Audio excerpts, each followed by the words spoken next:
Hello जी, नमस्कार। स्वागत है आप सभी का हमारे बायोस एकेडमी चैनल पर। तो बच्चों, आज मैं आप लोगों के लिए क्लास 10th का पहला चैप्टर लेके आया हूँ, जो कि है रासायनिक अभिक्रियाएं एवं समीकरण। चलिए क्लास को स्टार्ट करते हैं। हम ये समझने की कोशिश करेंगे कि कैसे ये रासायनिक अभिक्रियाएं और उनके समीकरण हमारे पूरे जीवन और ब्रह्मांड के हर छोटे बड़े हिस्से को चला रहे हैं। चलिए इसे थोड़ा बारीकी से समझते हैं। मैं कहूंगी कि सबसे दिलचस्प बात यह है कि विज्ञान सिर्फ उन सफेद कोट वाले वैज्ञानिकों तक सीमित नहीं है जो बड़ी बड़ी प्रयोगशालाओं में काम करते हैं। बिल्कुल बिल्कुल। देखिए, ये हमारी रसोई में है, हमारी कारों के इंजन में है और यहाँ तक कि हमारी कोशिकाओं के अंदर भी घटित हो रहा है। हर जगह। जी, जब हम रासायनिक अभिक्रिया की बात करते हैं तो हम मूल रूप से एक ऐसी प्रक्रिया की बात कर रहे हैं जहां पदार्थों के गुण पूरी तरह से बदल जाते हैं। अच्छा, पूरी तरह से? हाँ, इस प्रक्रिया में जो पदार्थ शुरुआत में हिस्सा लेते हैं उन्हें अभिकारक यानी रिएक्टेंट्स कहा जाता है। ठीक है। और अभिक्रिया के बाद जो नए पदार्थ बनते हैं उन्हें उत्पाद या प्रोडक्ट्स कहा जाता है। सबसे महत्वपूर्ण बात यह है कि इन नए उत्पादों के गुण उन पुराने अभिकारकों से बिल्कुल अलग होते हैं। अणु और परमाणु एक नया रूप ले लेते हैं। ये तो कुछ केक बेक करने जैसा हो गया। हाँ बिल्कुल। मतलब अगर कोई आटा, चीनी, कच्चे अंडे और मक्खन लेता है जी, तो ये सब अभिकारक है। सही। लेकिन एक बार जब उन्हें मिलाकर अवन की गर्मी में डाल दिया जाता है तो जो स्पंज केक बाहर आता है वो उत्पाद है और उसके गुण बिल्कुल अलग होते हैं। एकदम। अब उस केक में से वापस अंडे या मक्खन तो नहीं निकाला जा सकता। उनके गुण पूरी तरह बदल चुके हैं। जी। एक बार दूध से दही बन गया तो वो बन गया। मतलब ये एक तरफा रास्ता है ना? ये एक बहुत ही सटीक तुलना है। रासायनिक परिवर्तन स्थायी होते हैं क्योंकि परमाणु अपने पुराने बंधन तोड़कर नए बंधन बना लेते हैं। दैनिक जीवन में इसके अनगिनत उदाहरण हैं, जैसे शरीर में भोजन का पचना। जो खाना खाया जाता है वो जटिल अणुओं से बना होता है जो पेट के अंदर टूटता है। जी, पेट में मौजूद अम्लों और एंजाइमों के साथ रासायनिक अभिक्रियाओं के जरिए वो सरल अणुओं में टूट जाता है। लकड़ी का जलना भी ऐसा ही है। अच्छा। या फिर मैग्नीशियम फीते का ऑक्सीजन की उपस्थिति में जलना, जो एक बेहद चमकदार सफेद रोशनी पैदा करता है और एक सफेद पाउडर में बदल जाता है। लेकिन मेरा एक सवाल है, हम परमाणुओं को अपनी आंखों से टूटते और जुड़ते हुए तो देख नहीं सकते। हाँ, ये सच है। तो बिना माइक्रोस्कोप के कैसे पहचाना जाए कि ये जादू या कहें कि ये अभिक्रिया हो चुकी है? क्या इसके कोई भौतिक संकेत होते हैं? जी हाँ, बिल्कुल होते हैं। प्रकृति हमें कई तरह के संकेत देती है। जैसे कि? जब भी कोई रासायनिक अभिक्रिया होती है तो कुछ विशेष लक्षण दिखाई देते हैं। पहला है अवस्था में परिवर्तन, जैसे कोई ठोस पदार्थ गैस में बदल जाए। अच्छा, ठोस से गैस। दूसरा है रंग में बदलाव, जैसे चमकीले लोहे पर भूरे रंग की जंग का आना। हाँ, ये तो बहुत आम है। तीसरा बहुत ही आम संकेत है तापमान में परिवर्तन। अगर चूने में पानी मिलाया जाए तो बर्तन अचानक बहुत गर्म हो जाता है। अरे हाँ, मैंने देखा है ये। और चौथा है गैस का उत्सर्जन, जैसे अभिक्रिया के दौरान बुलबुलों का उठना। अगर हम इसे बड़े परिप्रेक्ष्य से जोड़ें तो ब्रह्मांड इन्हीं संकेतों के माध्यम से हमें बताता है कि पदार्थ अपने मूल रूप को छोड़कर एक नया रूप धारण कर रहा है। क्या बात है। और यहीं पर रसायन विज्ञान की भाषा तस्वीर में आती है। बिल्कुल। क्योंकि अगर इस बदलाव को कागज पर लिखना हो जी, तो हर बार लंबी लंबी कहानियां लिखना बहुत मुश्किल होगा। हाँ, वो तो बहुत थकाऊ हो जाएगा। कल्पना की जा सकती है कि अगर लिखना पड़े जिंक के छोटे टुकड़ों ने सल्फ्यूरिक अम्ल के साथ मिलकर बहुत तेजी से अभिक्रिया की और फिर जिंक सल्फेट बनाया और साथ ही हाइड्रोजन गैस के बुलबुले निकले, ये तो पूरी एक किताब बन जाएगी। सही कहा। इसीलिए रासायनिक समीकरणों या केमिकल इक्वेशंस का विकास हुआ। ये रसायन विज्ञान की शॉर्ट हैंड लिपि है। शब्दों की जगह तत्वों के प्रतीकों और सूत्रों का उपयोग किया जाता है। मतलब सिर्फ फॉर्मूले? जी। तो उस लंबी लाइन की जगह कागज पर बस इतना लिखा जाता है, zinc plus H2SO4, zinc plus H2SO4, फिर एक तीर का निशान जो अभिक्रिया की दिशा बताता है। बिल्कुल। और उसके बाद zinc sulphate plus hydrogen gas ZnSO4 plus H2। ये संक्षिप्त है, एकदम सटीक है और दुनिया भर में कोई भी वैज्ञानिक इसे देखकर तुरंत समझ सकता है कि वास्तव में क्या हुआ है। ये तो बहुत सुविधाजनक है। लेकिन समीकरणों के मामले में एक बहुत ही सख्त नियम के बारे में अक्सर चर्चा होती है। समीकरणों को संतुलित करना। हाँ, बैलेंसिंग। तीर के बाईं ओर यानी LHS और दाईं ओर RHS, हर एक परमाणु की संख्या बिल्कुल बराबर होनी चाहिए। ये मुझे किसी बहुत ही सख्त अकाउंटेंट की याद दिलाता है जो अपना लेजर या बही खाता मिला रहा है। ये बहुत ही बढ़िया तुलना है। ऐसा क्यों है कि एक भी परमाणु इधर उधर नहीं होना चाहिए? देखिए, ये अकाउंटेंट वाली उपमा बिल्कुल सटीक है, क्योंकि प्रकृति भी अपना बही खाता बहुत सख्ती से रखती है। इसे द्रव्यमान संरक्षण का नियम या law of conservation of mass कहा जाता है। अच्छा। इस नियम का मूल सिद्धांत ये है कि ब्रह्मांड में किसी भी रासायनिक अभिक्रिया के दौरान द्रव्यमान का न तो निर्माण किया जा सकता है और न ही उसे नष्ट किया जा सकता है। मतलब कुछ भी नया नहीं बनता और कुछ गायब नहीं होता। बिल्कुल। इसका सीधा सा मतलब है कि अभिक्रिया शुरू होने से पहले जितने परमाणु थे, अभिक्रिया खत्म होने के बाद भी ठीक उतने ही परमाणु होने चाहिए। वे बस एक नए तरीके से व्यवस्थित हो जाते हैं। मतलब कोई भी परमाणु अचानक से गायब नहीं हो सकता या हवा में से जादू से प्रकट नहीं हो सकता। एकदम सही। इसीलिए समीकरण को संतुलित करना अनिवार्य है। इसे संतुलित करने के लिए हिट एंड ट्रायल विधि का उपयोग किया जाता है। ये थोड़ा तकनीकी लग रहा है। ये हिट एंड ट्रायल विधि काम कैसे करती है? चलिए इसे एक बहुत ही सरल उदाहरण से समझते हैं। मान लीजिए एक असंतुलित समीकरण है।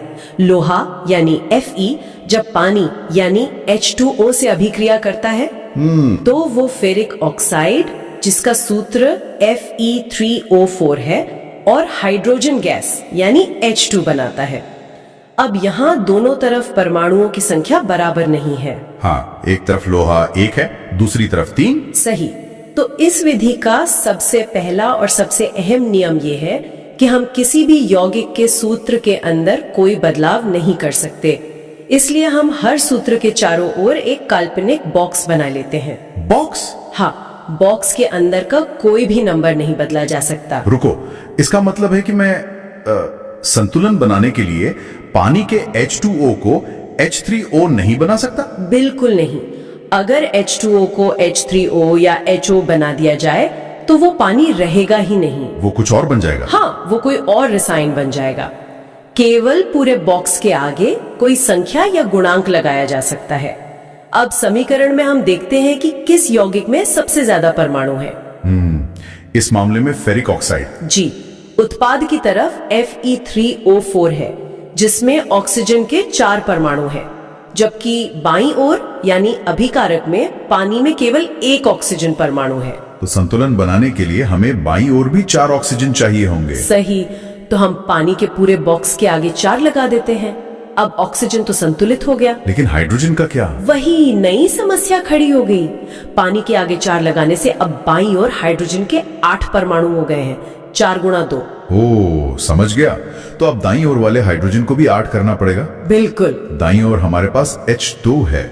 अगर हम उसके आगे भी 4 लगा दें तो 4 गुणा 2 यानी 8 हाइड्रोजन हो जाएंगे। एकदम सही। अब हाइड्रोजन और ऑक्सीजन दोनों संतुलित हैं। अंत में बचता है लोहा। दाईं ओर 3 लोहे के परमाणु हैं। तो हम बाईं ओर अकेले Fe के आगे 3 लगा देते हैं। हाँ, और बूम, लेजर मैच हो गया। क्या बात है। 3Fe plus 4H2O मिलकर बनाते हैं Fe3O4 plus 4H2। हर परमाणु का हिसाब हो गया। बिल्कुल। और इसे और भी अधिक सूचनात्मक बनाने के लिए एक और कदम उठाया जाता है। इन सूत्रों के आगे उनकी भौतिक अवस्थाएं लिख दी जाती हैं। भौतिक अवस्थाएं मतलब ठोस, तरल। जी। S ठोस के लिए, L द्रव के लिए, G गैस के लिए और AQ जलीय विलयन के लिए, जिसका मतलब है कि वो रसायन पानी में घुला हुआ है। अच्छा, एक्वस। हाँ, ये छोटी सी जानकारी समीकरण को एक संपूर्ण तस्वीर बना देती है। जैसे इसी लोहे वाले समीकरण में H2O के आगे G लिखा जाता है, जो बताता है कि लोहा तरल पानी से नहीं बल्कि भाप या गैस से अभिक्रिया कर रहा है। बिल्कुल सही।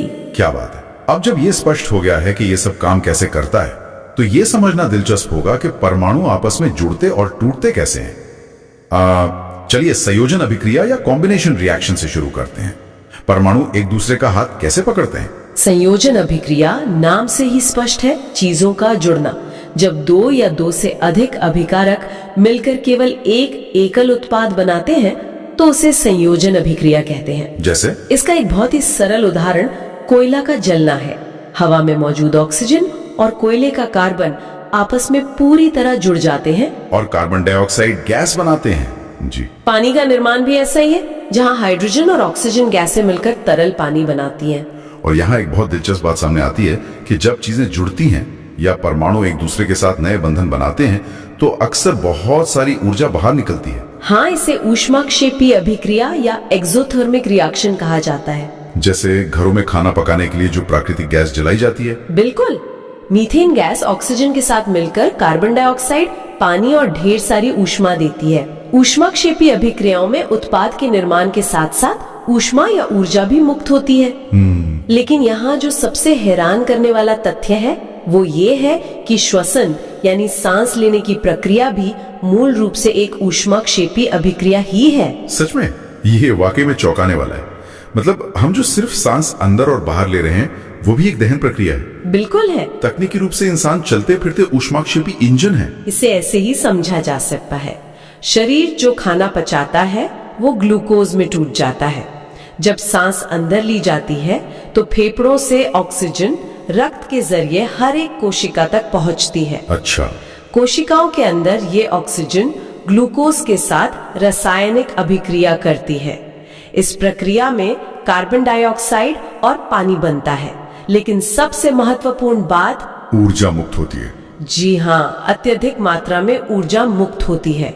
यही वो ऊर्जा है जिससे शरीर का हर अंग काम करता है, मांसपेशियां सिकुड़ती हैं और हम जीवित रहते हैं। ये शरीर के अंदर चलने वाली एक निरंतर रासायनिक भट्टी है। ये तो हो गई जुड़ने और ऊर्जा निकलने की बात।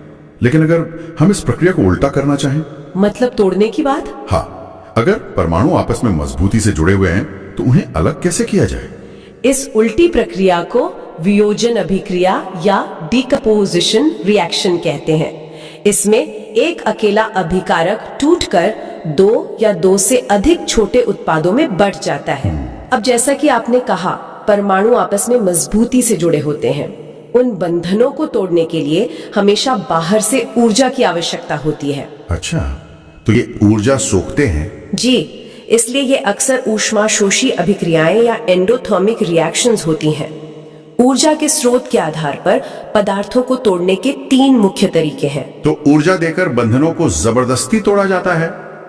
हाँ, पहला तरीका है ऊष्मा का उपयोग करना, जिसे ऊष्मीय विघटन कहा जाता है। हाँ, मान लीजिए हरे रंग के फेरस सल्फेट के क्रिस्टल हैं। ठीक है।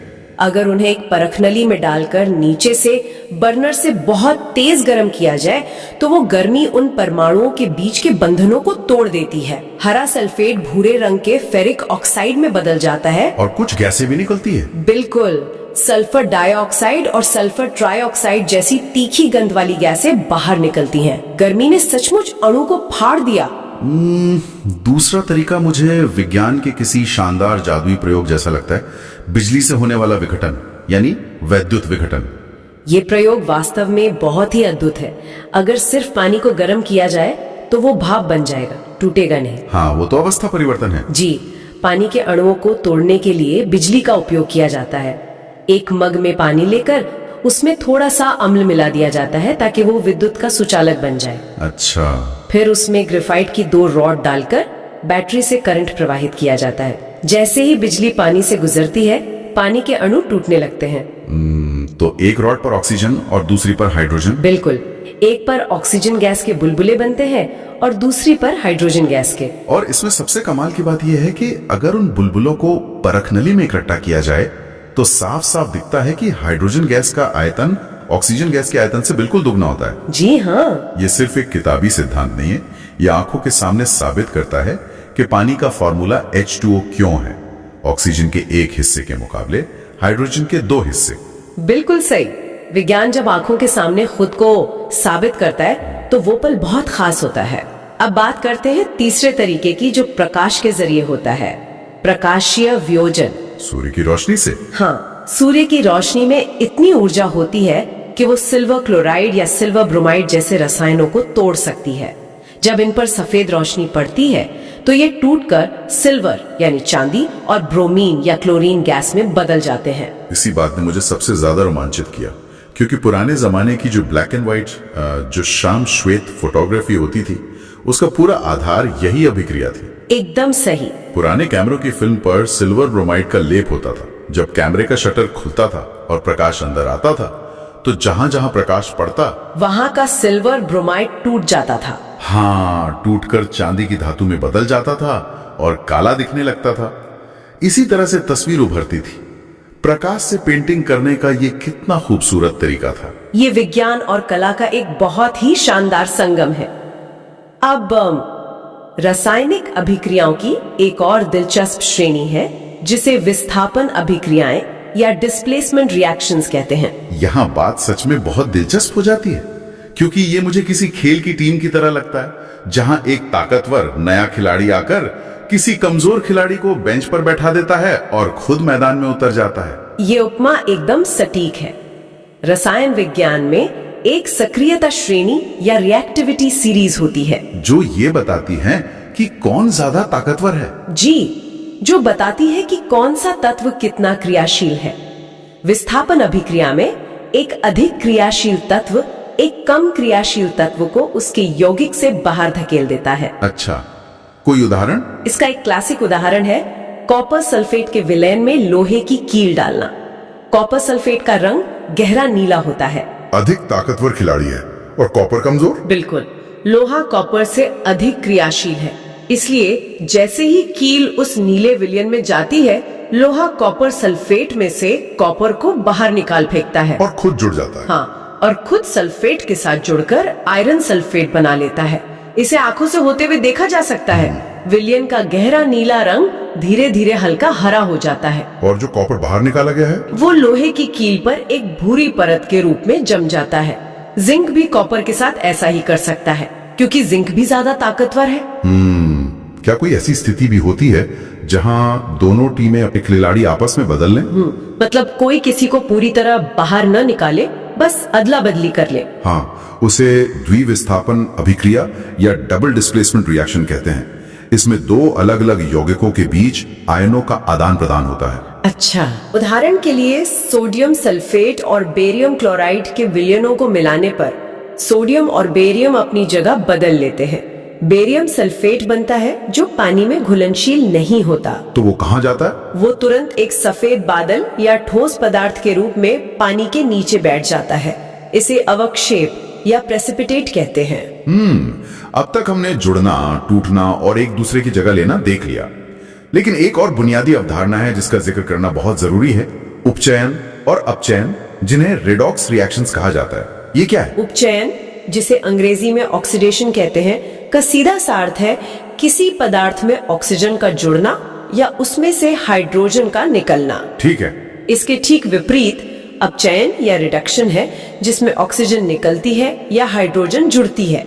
दिलचस्प बात यह है कि प्रकृति में एक के बिना दूसरा नहीं हो सकता, ये हमेशा एक साथ होते हैं। क्या इसका मतलब ये है कि ये ऑक्सीजन के लिए एक तरह का टग ऑफ वॉर या रस्साकशी है? एकदम सही। अगर एक पदार्थ ऑक्सीजन खो रहा है तो कोई दूसरा पदार्थ उसे ग्रहण कर रहा होगा। अच्छा। उदाहरण के लिए जब कॉपर ऑक्साइड को हाइड्रोजन गैस के साथ गर्म किया जाता है तो कॉपर ऑक्साइड अपनी ऑक्सीजन खो देता है और सिर्फ कॉपर रह जाता है। यहाँ इसका अपचयन हुआ। और वो ऑक्सीजन कहाँ गई? वहीं हाइड्रोजन उस खाली हुई ऑक्सीजन को लपक लेता है और पानी बन जाता है, तो हाइड्रोजन का उपचयन हुआ। चूंकि दोनों एक साथ हो रहे हैं, इसे रेडॉक्स यानी रेड ऑक्स अभिक्रिया कहा जाता है। ये सब प्रयोगशाला में, बीकरों में या कागज पर समीकरणों के रूप में तो बहुत तार्किक लगता है, लेकिन इन सब का हमारे रोजमर्रा के जीवन पर क्या असर होता है? हम इस ऑक्सीकरण को अपने आसपास कहाँ देखते हैं? इसका सबसे बड़ा और सबसे स्पष्ट उदाहरण है संक्षारण या कोरोजन। ये मूल रूप से धातुओं का ऑक्सीकरण ही है। जंग लगना। हाँ, जब धातुएं हवा में मौजूद ऑक्सीजन, पानी की नमी या अम्लों के संपर्क में लंबे समय तक रहती हैं, तो उनकी ऊपरी सतह पर रासायनिक अभिक्रिया होती है और वे धीरे धीरे नष्ट होने लगती हैं। लोहे पर जंग लगना इसका सबसे आम रूप है। और भी धातुएं खराब होती हैं? जी, चांदी के गहनों का काला पड़ना या तांबे के बर्तनों पर हरी परत का जमना भी संक्षारण ही है। अरे वाह! और यहाँ एक बहुत ही शानदार ऐतिहासिक उदाहरण है, स्टैच्यू ऑफ लिबर्टी। हाँ बिल्कुल। वो विशाल मूर्ति जो आज हल्के हरे रंग की मिंट ग्रीन दिखती है, वो असल में पूरी तरह से तांबे से बनी है। जब उसे फ्रांस से अमेरिका लाया गया था तो वो एक नए सिक्के की तरह चमकते हुए भूरे तांबे के रंग की थी। सही कहा। लेकिन दशकों तक समुद्र की नम हवा और ऑक्सीजन के संपर्क में रहने के कारण उसका ऑक्सीकरण हुआ। आज जो हरी परत दिखती है वो वास्तव में तांबे का संक्षारण ही है। यह एक बहुत ही सटीक अवलोकन है। देखिए, संक्षारण से हर साल इमारतों, पुलों और जहाजों को भारी नुकसान होता है। इसे रोकने के लिए ही लोहे पर पेंट किया जाता है, तेल लगाया जाता है या यशद लेपन यानी गैल्वेनाइजेशन किया जाता है। गैल्वेनाइजेशन में क्या होता है? इसमें लोहे पर जिंक की एक पतली परत चढ़ा दी जाती है ताकि ऑक्सीजन सीधे लोहे तक ना पहुंच सके और जिंक खुद को कुर्बान कर दे। हाँ, यहाँ यह सवाल उठता है कि अगर ऑक्सीकरण लोहे और तांबे जैसी मजबूत धातुओं को गला सकता है तो ये हमारे खाने पीने की चीजों के साथ क्या करता होगा? यह बहुत ही महत्वपूर्ण सवाल है और इसका जवाब है विकृत गंधता या रैंसिडिटी। रैंसिडिटी? जी, जब वसायुक्त और तैलीय भोजन लंबे समय तक हवा या ऑक्सीजन के संपर्क में रखे जाते हैं तो उनका भी उपचयन हो जाता है। उनके अंदर के तेल के अणु टूट जाते हैं जिससे भोजन का स्वाद कड़वा हो जाता है और उसमें से बहुत ही खराब गंध आने लगती है। एकदम सही।